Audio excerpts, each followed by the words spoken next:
আজকে আমরা একটা ভুল কারেকশন করব।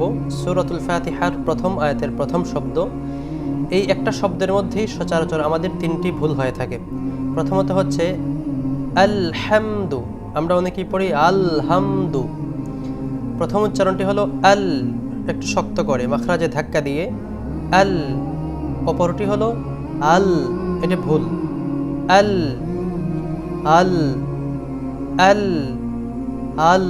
আশা করি দুটি উচ্চারণের পার্থক্য বুঝতে পেরেছেন। 2 নম্বর হলো আলহাম, অনেকেই পড়েন আলহাম, এটি মারাত্মক ভুল।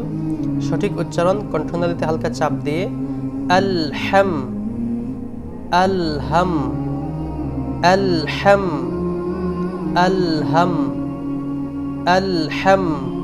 আশা করি দুটি উচ্চারণের সঠিক এবং ভুল দুটি উচ্চারণের পার্থক্য বুঝতে পেরেছেন। 3 নম্বর আরেকটি ভুল হলো আলহামদু, দাল পেশ দু, এখানে অনেকেই একটু টান দিয়ে ফেলেন। আলহামদু, টানটা হবে না, লম্বা করা যাবে না। আলহামদু, হারাকাতের উচ্চারণ তাড়াতাড়ি করতে হয়। আলহামদু। পুরা শব্দের সঠিক উচ্চারণ হলো আলহামদু।